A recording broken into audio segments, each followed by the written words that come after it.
Yo yo yo, salut les turfeuses et salut les turfeurs, bienvenue pour un nouveau pronostic de Benoît Requin. Ok, place au pronostic du quintet du samedi 28 décembre direction Paris-Vincennes pour le prix de Nozay. Trop attelé, 2700 mètres, 16 partants en réunion, une course 4, indice de confiance 2 sur 5. Cette vidéo, je la tourne avant l'arrivée du quintet de ce vendredi et je reviendrai dessus demain. Ok, c'est parti, on commence le pronostic et on commence avec le numéro 1, Gary Torres, et on écoute Mathieu Varin. Gary Torres, il était en sommeil dernièrement, il manquait sans doute de travail. Aussi, il peut courir de façon rapprochée. Alors, ce n'est pas une question de catégorie. S'il répète son avant-dernière sortie, il peut figurer à l'arrivée. Je vais procéder à quelques changements pour le motiver. Bon, en attendant que tu le motives, moi je me motive à en garder d'autres. Bon, en même temps, il est ouvert ce quintet, on peut pas tous les mettre, faut bien faire un choix. Ce numéro 1, il est à l'arrière de ma petite liste des possibles troubles faites. On passe au numéro 2, gagnant de Brickville, et on écoute François Lemoine. Gagnant de Brickville, il reste sur plusieurs disqualifications. Bon, il a été soigné depuis sa dernière sortie, il y a des points positifs dans sa candidature, mais il faut tout de même qu'il rassure, c'est ça le truc. Maintenant, c'est une bonne course face aux seuls chevaux d'âge, mais avant coup, je suis un peu sur la réserve. Il risque d'avoir besoin de courir. Ouais, moi, il me tente pas trop ce numéro 2 et je l'écarte. On passe donc au numéro 3. Raven déjà vu, et on écoute Frédéric Wellin. Raven déjà vu, il est bien à l'entraînement. Bon, je pense qu'il est en belle forme, prêt à faire une bonne course. J'espère qu'il pourra bénéficier d'un bon parcours et utiliser sa vitesse à la fin, mais normalement, il peut également gérer toute la course. C'est super, Frédéric, merci. En tout cas, moi, ce numéro 3, il fait partie de mes préférés. J'y crois vraiment dur comme fer et je l'ai mis 3ème. On passe au numéro 4, 50. On écoute Nicolas Richard Brossard. Il a un nom de gâteau. Enfin bref. 50 a très bien tenu sa partie dernièrement et a fait illusion pour la victoire. Cette sortie était très bonne. Il effaçait ses disqualifications. Ce n'est pas un cheval fautif. Depuis, j'ai essayé de le préparer au mieux pour cette belle course. Il me paraît en bonne forme. Je le crois capable de rivaliser à ce niveau. Ouais, en même temps, ils sont nombreux à pouvoir espérer se mêler à l'emballage final. Donc, moi, ce numéro 4, je ne l'ai pas retenu, mais je ne l'ai pas non plus rayé. Il est en plein milieu de ma petite liste des possibles troubles faits. On enchaîne avec le numéro 5, Eunice du Pâtural, et on écoute Jackie Julien. Eunice du Pâtural n'a pas eu un parcours trop avantageant la dernière fois. Il était un peu trop loin pour pouvoir faire mieux. Il aurait été dans les 2 ou 3 premiers s'il avait été un peu plus près dans le parcours. Il est en bonne forme. S'il peut profiter de circonstances de course favorables, il sera très compétitif.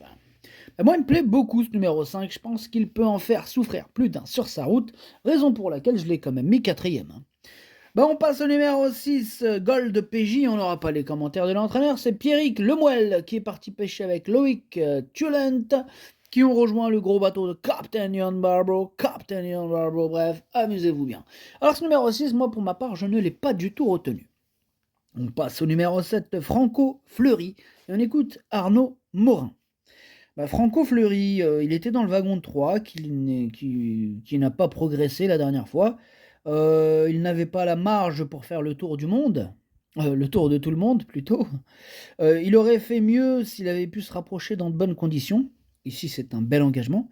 Il n'a pas de marge, mais si le déroulement de course lui est favorable, on espère être dans les 5 premiers. Ouais, il me plaît bien, moi, ce numéro 7. Je l'ai gardé, je l'ai mis à la 6ème place. Je pense qu'il peut faire mal, attention à ce numéro 7. On passe au numéro 8, Gamine de Ribot, et on écoute Pascal Godet.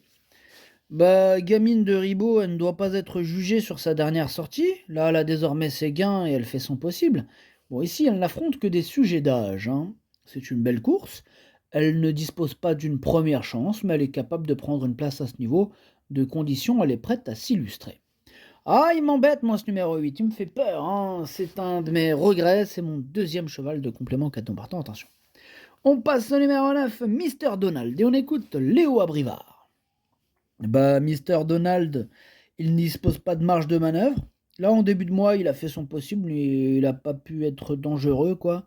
Le voir disputer les premières places ne sera pas évident, mais il n'affronte que des vieux et va essayer de terminer en fin de combinaison. Bah, moi, je pense qu'il peut y arriver à terminer en fin de combinaison. Je l'ai gardé d'ailleurs et en toute fin de combinaison.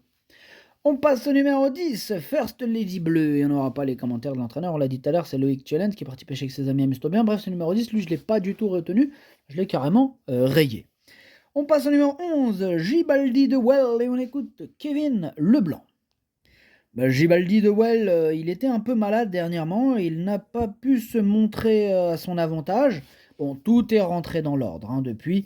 Il a désormais 3 courses dans les jambes, il devrait courir en amélioration, c'est une belle course. On évite de le remettre aux montées après un souci de jambes. Bah, à l'issue du dernier meeting d'hiver, là ici, je le pense capable quand même de bien figurer, au moins pour une place. Hein. Ouais, c'est loin d'être un interdit, ce numéro 11, mais bon, faut bien faire un choix, je l'ai pas retenu, mais c'est lui le chef et le capitaine de ma petite liste des possibles casseurs de tickets repérés, attention. On passe au numéro 12, Gianna de Marzy, on écoute Aymeric Thomas. Gianna de Marzy tire ses dernières cartouches et devrait être saillie en début d'année. Là, elle vient de s'imposer, elle a conservé un bon niveau de forme. Elle aurait été mieux sur les 2100 mètres de la grande piste, mais elle va s'adapter. Elle découvre un bel engagement et aura Eric Raffin au sulky. Elle est capable de prendre une part active à l'arrivée. Moi, c'est mon préféré, ce numéro 12. Hein, c'est lui que j'ai décidé d'installer en tête de mon pronostic. On passe au numéro 13, Staro Mojito, et on écoute Philippe Daujar. Staro Mojito, c'est un cheval polyvalent, un peu plus sûr à l'attelé. C'est un très bon engagement, il est en forme. J'en attends une bonne performance. Ouais, moi je m'attends aussi à le voir bien courir, ce numéro 13, je l'ai gardé en bout de combinaison. On passe au numéro 14, Go to America, et on écoute Pierre Vercruz. Go to America, connu des problèmes gastriques qui ont perturbé sa préparation. Aussi, elle n'est pas aussi tonique que j'aurais voulu. Je suis suspendu et il a confié à Johan Le Bourgeois, qui a gagné avec ses 2 parents, c'est un clin d'œil. Elle va courir pour gagner, mais elle n'est pas forcément dans sa robe de mariée. Ouais, on sait pas trop quoi en faire. Hein. On peut terminer à l'arrivée comme terminer dernière, on verra bien ce qui va se passer. Ah, dans le doute, j'ai osé ne pas la retenir, j'en ai préféré d'autres. Par contre, c'est quand même lui mon gros regret, ce 14. Hein. C'est lui mon cheval de complément 4 non partant. Attention, possible cassage en vue. On passe au numéro 15, Graziella Del, et on écoute Frédéric Héon. Graziella Del, elle a très bien couru en dernier lieu, simplement battue par les favorites. Elle a bien pris sa course et a eu une chance d'être dans les 5 premiers. Cela va être une question de parcours. Bon, en tout cas, moi je lui souhaite le meilleur des parcours parce que je l'ai mis, je l'ai gardé, je l'ai mis 5e. Et on termine avec le numéro 16, Flambeur du Dijon, et on écoute Jérôme Joly Bayon. Flambeur du Dijon, il a gagné facilement, d'après Benjamin Rochard en dernier lieu. Dans la foulée, il découvre un bel engagement au plafond des gains. Il lui faut affronter les 8 ans cette fois, mais il me paraît capable de confirmer, même si c'est sur les 2700 mètres. Là. Je le trouve encore mieux par rapport à sa dernière victoire. Ouais, il peut encore tous les battre, ce numéro 16. Il peut gagner. Moi, vraiment, il fait partie de mes préférés, ce numéro 16. Je l'ai mis 2e. Le pronostic, ça donne 12, 16, 3, 5, 15, 7, 13, 9. Merci d'avoir suivi cette vidéo. N'hésitez pas à mettre un pouce bleu si la vidéo vous a plu. Pour accéder à tous mes tickets pour la course du Quintet, rendez-vous directement en description de la vidéo. À jouer avec modération. Bonne chance. Chopez-le moi. Ciao.